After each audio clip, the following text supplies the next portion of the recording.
Selamat siang, saya atas nama Maria Yorita Nemnano dengan NPM 31/2044 semester 5A. Baik, di sini saya akan memaparkan proposal saya dengan judul Tindak Tutur pada Percakapan WhatsApp Mahasiswa Pendidikan Bahasa dan Sastra Indonesia Angkatan 2020 Universitas Timur. Baik, langsung saja. Yang pertama latar belakang masalah. Penggunaan media sosial ini di kalangan masyarakat semakin menjamur. Ada banyak media sosial yang digunakan oleh masyarakat. Jenis dari media ini bervariasi seperti media oleh pesan, game online, media pencari informasi, dan lain-lain.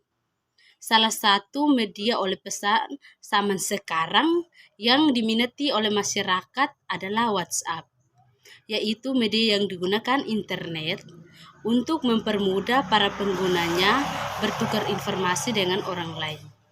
WhatsApp sebagai aplikasi oleh pesan secara umum digunakan untuk memberi informasi atau menerima informasi baik berupa tulisan, gambar, maupun suara.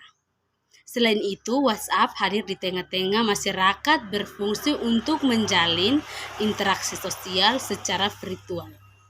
Dilihat dari pengguna WhatsApp, di antaranya adalah siswa, mahasiswa, guru, dosen, termasuk juga pedagang.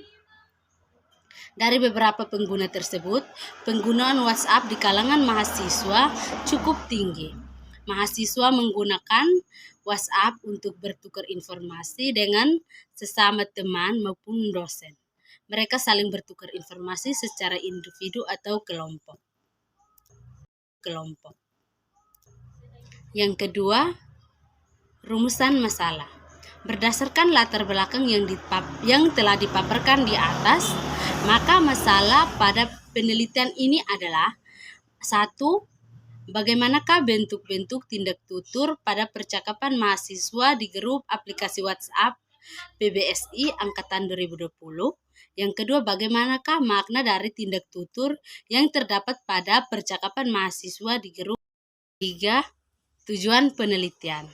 Penelitian ini memiliki tujuan-tujuan sebagai berikut. Yang pertama, memaparkan bentuk-bentuk tindak tutur pada percakapan mahasiswa di grup aplikasi WhatsApp PBSI Angkatan 2020 Universitas Timur.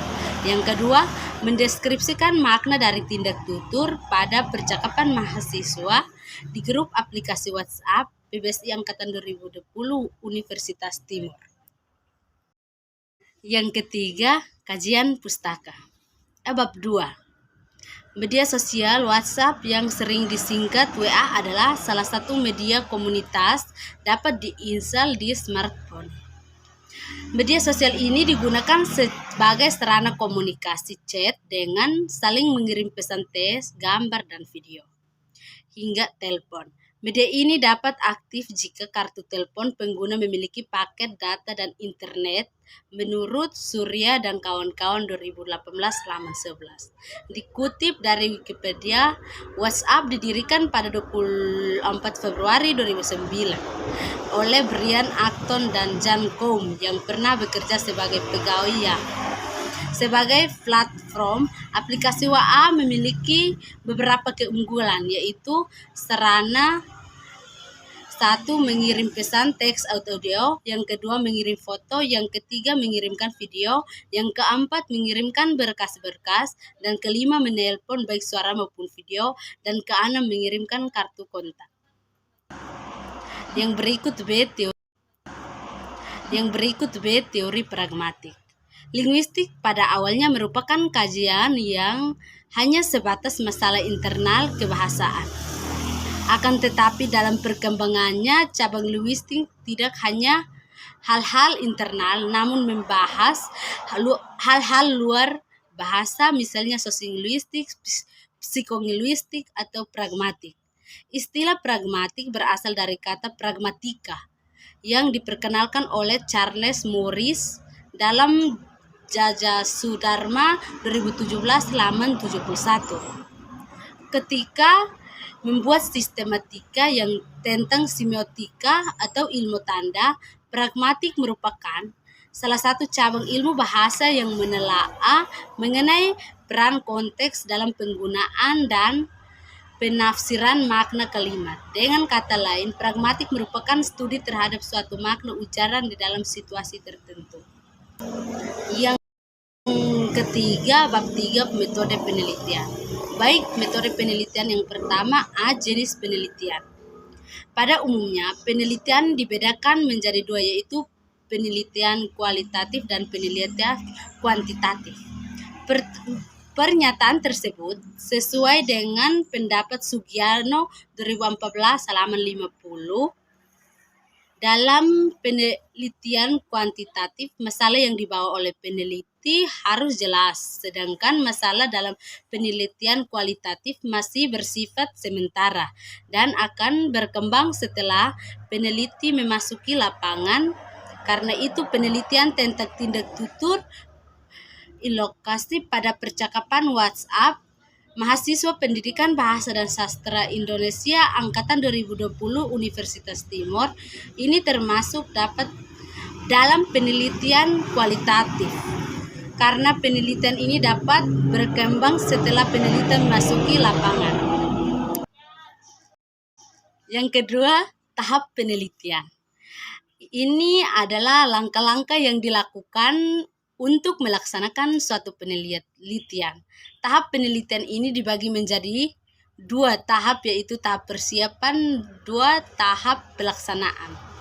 Yang pertama, tahap persiapan. Pada tahap ini berawal dari penentuan instrumen penelitian yang diperlukan, pencarian masalah, kemudian mengkonsultasikan masalah yang telah ditemukan kepada dosen pembimbing. Selanjutnya diadakan penelaahan pustaka, lalu mencari sumber bacaan yang berkaitan dengan judul dan pokok permasalahan.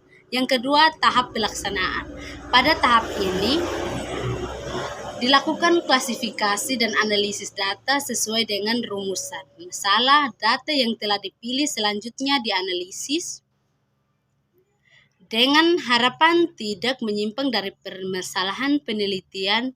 Dalam tahapan pengumpulan data ini, peneliti mulai melakukan pencatatan dan pengumpulan data yang diperlukan dalam penelitian. Ketiga, sumber data. Sumber data merupakan asal-usul dalam data penelitian. Sumber data dibagi menjadi dua, yaitu sumber data primer dan sumber data sekunder.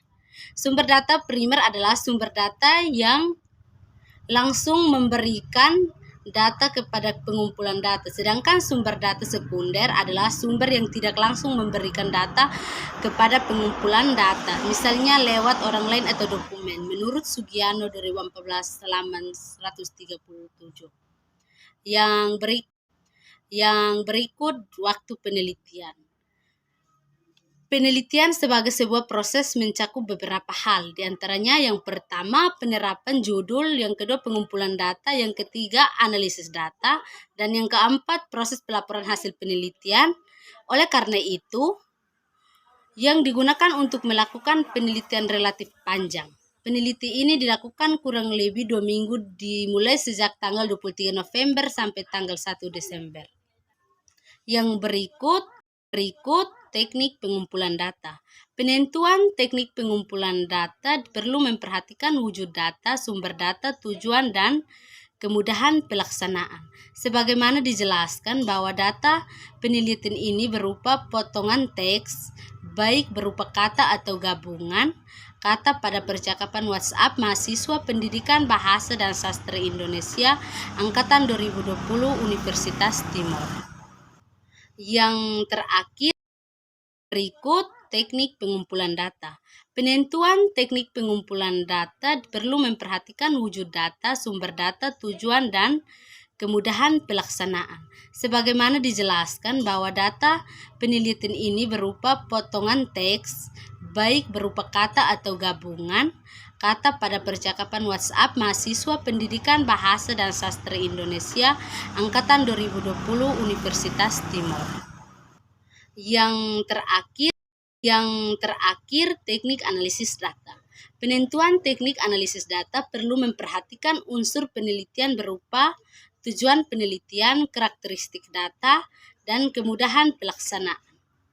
Data penelitian ini termasuk data kualitatif, sedangkan tujuan penelitian ini pada percakapan WhatsApp mahasiswa Pendidikan Bahasa dan Sastra Indonesia Angkatan 2020 Universitas Timur.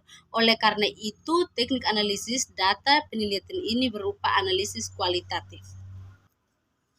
Inilah hasil dari penelitian proposal saya. Sekian dan terima kasih. Selamat siang.